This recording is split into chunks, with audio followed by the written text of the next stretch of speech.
addiction look different for a child with disabilities? Children who have communication disabilities, such as nonverbal autism or speech disorders, they may rely heavily on devices for communication. You typically also will see limited social interaction. Neurodivergent children may also use devices as a form of escapism. I had an almost 13-year-old come in and say to me, "Are my overuse of devices, did that cause my autism?" And he was really concerned that his parents did him wrong because he has access to devices. It just tends to correlate. For people who are neurodivergent, it can be a little bit more difficult to regulate using devices in general.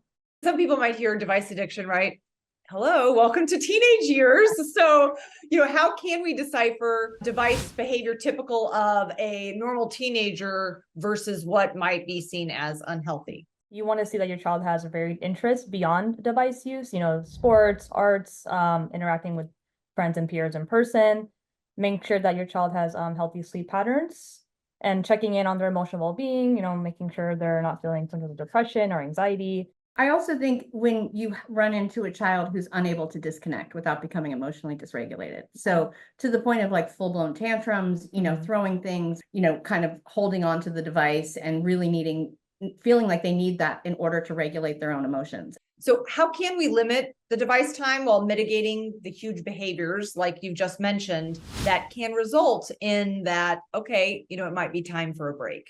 I think one of the big things is setting those expectations as early as possible. So having family discussion, sitting down, let's create the rules.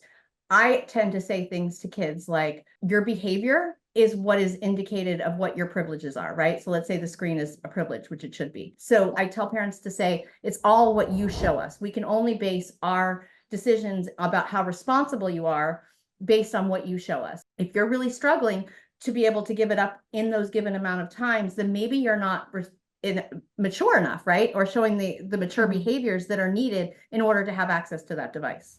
And what about the situations where it isn't a privilege, it is a form of communication? How do we balance saying, you can't have a lot of screen time, but this is what they're relying on all the time to be able to communicate with the outside world? Like Erin has said, like setting clear guidelines in advance and creating a schedule, like a written schedule that, your child can see, maybe putting it up in their room that, this is the time for recreational use and this is the time for, homework and attending to other responsibilities and whatnot. And as well as having parental controls on technology. I think that's also important. We need to set those clear expectations and rules because, kids forget and parents forget. And if everybody's on the same page of what does this look like versus what does this look like, I think it makes for easier communication of what's appropriate and what's not appropriate, what's a privilege and what's not a privilege, right?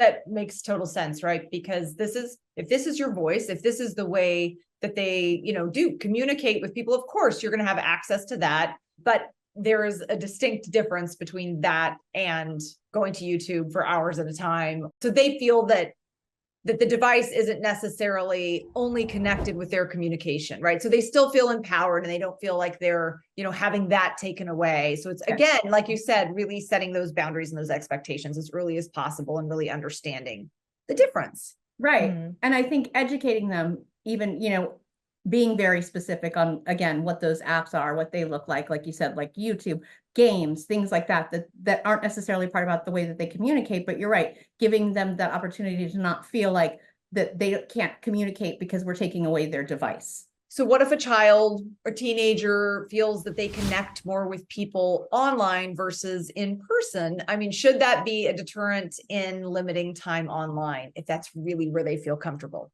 I think it's important to understand your child's perspective on why they may be interacting with more online friends. Maybe they have social anxiety, they feel a sense of belonging in some of their online communities, and assessing the quality of the online relationship too, making sure that it's, the connections are positive and supportive, and, making sure you're looking out for signs of bullying, whether that's your child bullying or them getting bullied.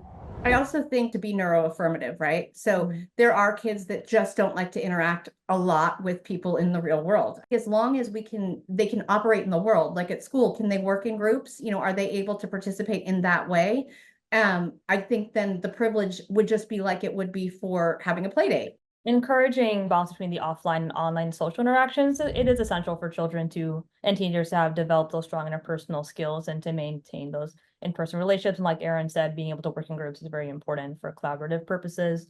And also educating on online safety I think it's really important that parents, not just kids, are very well educated on who has access to these servers, who are your children interacting with, because we really don't know who's on the other side. Making sure parents educate their children not to give out personal information to these online groups, right? Like we don't want to be giving out our address. We don't want to be giving out where we live, what city, what school we go to, how old we are, or our name even. And I think for a lot of neurodivergent kids, without having some of the new social nuances maybe that they might be struggling with, you need to make them aware of these things, I think, and be very straightforward, because otherwise they may feel a connection with somebody, right, that could be not healthy. It's a completely like stranger danger. That's what I was thinking about, right? Which is, and I know most abuse comes from people who a family knows, but then now I think about stranger danger, which takes on an entirely different meaning than it did when I was young.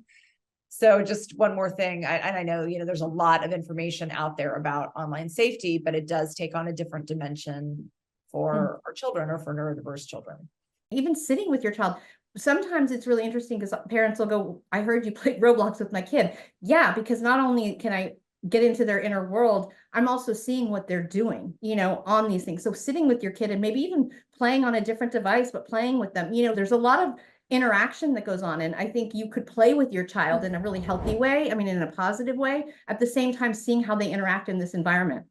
Really understanding their world and what can comprise a lot of, their thoughts and their social life and what people are talking about at school and then all of the other stuff too, to know what's happening. Yeah. And I think with neurodivergent kids, a lot of them being able to understand their world, as you said, can be easier when you're doing it in the form of play, because their verbal skills may not be where they're at. Their verbal communication may not be, the easiest for them. So I think in a way these games can be positive if you utilize it in that fashion. I'm flashing back to my brother playing Dungeons and Dragons and thinking and trying to imagine my mom playing it. So we know it might not be easy, but I love that idea, and I think it's really important for parents, and especially, as you said, for a lot of our kids, where that could be where they're comfortable, and you can really see like them get in their groove and connect with people in a way that maybe you don't see with in person with anybody at school. You could boost their self-esteem too, because a lot of times I know when I start out playing these games, like I don't know what I'm doing, and they teach you, and they're able to show you their skill and their knowledge, and that gives them a sense of purpose. Like, look, I'm better at you than this, kind of in a way. Like I can teach you now. Right. Yeah. It's so important for all of our kids always to be able to be the teacher, because they are. Yes. My daughter loves it when we call her Teacher Lena. I feel like that would help establish like trust between you and your child. If you're, going into their world, even just for like an hour to play games with them, they may be more willing to be like, oh, I guess I have been playing for an hour. Here's the iPad. It's also a sign of respect. Obviously, kids and adults might have, that different interest, but it's respecting them and what's important to them instead of belittling it. And then if we look at like the danger part of it, if you go into the world and are playing these games, you're going to have a better understanding of what happens, right? Like when kids start using language, even teens, when they start talking about like Snapchat, I'm sitting there going, what are you talking about? And I actually have them show me, they'll sign me up on an account, that kind of thing, so that I'm understanding the language they're using, because it's foreign to me a lot of times. Like, I'm like, what do you mean you're snapping? And I finally found out that means you're sending photos back and forth, not having a conversation. And that's really important for parents, right? So if like you're saying, that assumption, like I'm snapping, it's like, okay, you're talking to somebody. It's like, oh no. And then if they're talking about somebody that they're exchanging pictures, and, maybe that's something that you want to look into, right? Just kind of check their account or say, great, let's look at some of those pictures, Yes. Yeah. I mean, I know a lot of kids too. I've had situations with kids where they get themselves into a lot of trouble because they'll make these TikTok videos and then they'll post them, not realizing the whole audience that they're sending them to could then send them forward. And if you have an understanding of what's going on and then you hear the lingo, and I think if you're able to share in that lingo, you can have a better conversation. What steps can parents take to start implementing a device management plan? Yeah, I think, like we've been talking about, open and honest communication, having a family discussion and having, including the teenagers and the children in this conversation, and then coming up with a device management plan, and considering factors like age appropriate limits, responsible online behavior, and like balancing screen time with other activities.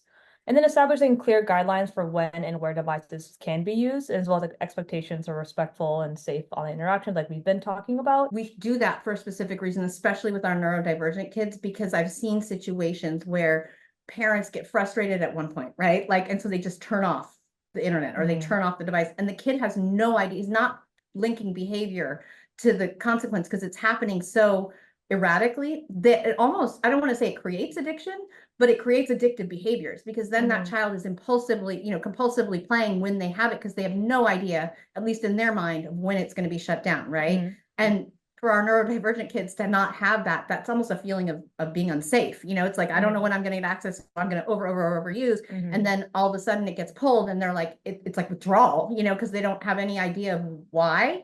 And there's no rhyme or reason to it. And then having designated device-free zones, like whether that's the dinner table or when they're having family time. And then also parents have to model the same behavior because kids learn from their parents. That comes up a lot. Like a parent will be like, I can't, get my child to stop doing this. And so I'll bring the parent and the child in, and then the child will literally call the parent out and be like, but you're doing it. Like, if this is a rule, a family rule, then why am I watching you do it? You guys have already given some of these examples, but are there any other examples that you would want to bring to light that would kind of hinder this device management plan? Consistency with parenting is key. When these rules are made, and then they're sometimes enforced and sometimes not enforced, the learning process is always going to be harder. There's going to be what we call a response burst every single time, because the child, again, is learning that it's not consistent, and they're learning that if maybe they push the boundary this time, it'll work. But if they don't push, and then when they push the boundary this time, the parent gets really mad. I think you can avoid a lot of arguments by setting those clear expectations. Again, bringing it back to the child's behavior, I think, is helpful, because it stops arguments, right? So we don't want to shame them, but at the same time, we want to almost empower them that, like, your behavior is really what's running the ship. It's not me just putting arbitrary limits on you because I'm a parent, or the old saying of because I said so, right? Yeah. Obviously, when implementing new device management plans with your children, there could be a lot of negative feedback, tantrums and resistance like we were discussing. So, and that can be very stressful for our parents. I think it's important to acknowledge the stress that they may be feeling, and that there's also parents should take the time to de-stress. I always tell parents, like, if you are becoming frustrated or upset or angry, don't just walk away. Model. I'm really frustrated right now. I'm really frustrated right now. I'm going to go do whatever it is that they're going to go do to calm themselves down. I'm going to come back to you as soon as I'm calm, making it a you issue, not that their big feelings are too much, but a you issue. And if you have a partner, great, like tag team, I need a timeout kind of thing. And talk to your friends, get support. There's online groups, there's regular groups, like you parents, especially of neurodivergent kids, probably need that support and understand that they're not the only ones feeling this way. They're not the only ones dealing with these issues. All of that I think can be really helpful. What if there are if there are spouses and they don't agree on if the child actually is having an issue, if they're overusing devices, how can we manage when there's a disagreement between partners? Having open and honest communication, and if that isn't work between the two individual parties, bringing in a therapist or a counselor to aid in coming to a neutral decision. And then regularly checking in with your partner, whether you're separated or together. I mean, especially if you're separated and there's two different households, you have to make sure that the device usage plan is the same in both households, so the child isn't getting different rules from each set of houses. That's a tricky one sometimes. I think parents need to really look at themselves and say, hey, this isn't about whether I'm right or you're wrong, right? Like the best interest of the child is the consistency across both households, because trying to remember what rules apply where and when can be so dysregulating, I think, in general, especially for our neurodivergent kids who seem to do better with structure and routine. And so I think parents need to put aside their differences for the reasons maybe they are separated, right? And if needed, definitely bring in a third party and educate themselves on what does device addiction look like? What can it lead to? I have to say, I had a child once come in who was early teens, who finally said to me, I feel tortured because of the difference between the parents, like having to be one way with one parent and be a different person with another. So that's just a point for parents to understand how they behave in the outside world really does impact their child. Like that a child grows up feeling like they have to be two different people, that is really detrimental to how their brain develops and how they communicate with the rest of the world and how they identify who they are, their own self-identity, right? Like Yeah. if they're putting on two different faces, who are they really? What have we not covered? Like, what else do we need to know? What else do families need to know? Remember that you're the adult. So really, let's not get into a negotiation or a power struggle. The child should have some input, but at the same time, you're the parent, you need to make the decision. They don't have the developed prefrontal cortex and they don't know all of the things, right? So Mhm. they don't have the ability to make the best choice all the time. And there's also like educational and therapeutic apps. Some kids also will be drawing on the iPad, which is still a form of art and creativity and expressing that. So I think that we should encourage those activities when using screen time. There's sometimes with kids, I'll do mood boards on Pinterest, if I'm on Zoom, to Mhm. kind of peek into their view. So I think they just sometimes like interacting on the screen, even if it's not the game they would choose. Mhm. Right, right. I love that idea about Yeah. the mood boards, right? Yeah. Because again, if that's really what they want to do, then let's figure out how maybe it's a child who has problems expressing themselves, right? So let's use UDL in every part of our life and like give them every different opportunity to represent what they're feeling or what they want to do or what they want to say or express or whatever it might be. I love that. What would you say to parents who are in a grieving stage almost about how their child is more comfortable maybe being in this seemingly two-dimensional world than interacting in the one that we might be more comfortable with? I think what I typically just go back to psychoeducation, right? And try to come from a neuroaffirmative place. And maybe this is one of those opportunities where the parent can join them, right? Really just individualizing. And I think sort of what we do here, a lot of times we don't like kids to come here, right? Thinking there's something wrong with them. Let's utilize the brain that you have and show it, and bolster it. And so anything that you can do to encourage parents to say, look, this is the way that they're able to interact. Look at how beautiful this is. I think will kind of help alleviate some of that. And I can see the downfall too. Like if you have a kid who's on their phone and just scrolling through Instagram or watching YouTube all the time, Right. there's no interaction there, and so there I can see the issue. But I think it's more about like, can we utilize this way technology, what we have with technology to bring out those strengths? I don't know if you saw that headline that Hasbro is laying off 20% of their workforce. I wonder if it's because the youth now, right? Are they playing less with toys and then more just online? And that's the toy now. A lot of parents are like, well, if we don't have the screen, our kid's going to be bored. That also becomes an issue. It's like, well, then your kid can be bored. That's a reality. Like we all go through periods of time where we're bored. And that's, I think, sometimes where we learn how to be creative. But then Yeah. when you were saying that, I also thought, and realistically, I know for a lot of parents, if they have kids who don't play and they maybe have problems doing things independently, Mhm. if the parent wants to, if there's anything, if they're trying to get dinner ready, if they're trying to get anything, getting them ready for school, whatever it may be, that's sort of the only option. I don't know what else to do for me to be able to also be functioning and doing other things. Maybe incorporate your child in some of those chores, make them fun. Like even playing games like I Spy or, while you're cooking or, teaching them a new skill or having a corner, like a calm corner, if you will. So have it done ahead of time so that when you're in those moments, you don't have to be like, okay, what can I get my child? How can I get my child to be Mhm. entertained in this moment? Yeah. And especially like that's great for long car rides. I know that can be a concern for parents, a 6 to 8 hour car ride, and the iPad is just easier to act as a babysitter, quote unquote. But having like, crayons and pencils and like other, like you're saying, games and non-screen related activities for the long car ride, so you can account for that ahead of time rather than in the moment. Okay, what do I do? Okay, here's the iPad. When we were growing up, we always had something. Well, we'd always get my sister and I would get a Barbie before Yeah. like a long road trip, right? So it was, and then we would have specific things or games that we only did in the car. What we're all trying to do, building socialization, but also building that family communication and those traditions as well. And I think that's what a lot of this, obviously there can be severe issues with device addiction. And then it can also be a grief of parents feeling like they're not communicating with their kids, or as they're getting older, then they're really losing that connection. And so I really love that idea of Mhm. building And those mindful games that you can play, right, in the car, like categories or like a version of I Spy or the license plate game used to be really great. When we do travel cross country, it was like the license plate game was the coolest. I still do that with my mother. Right?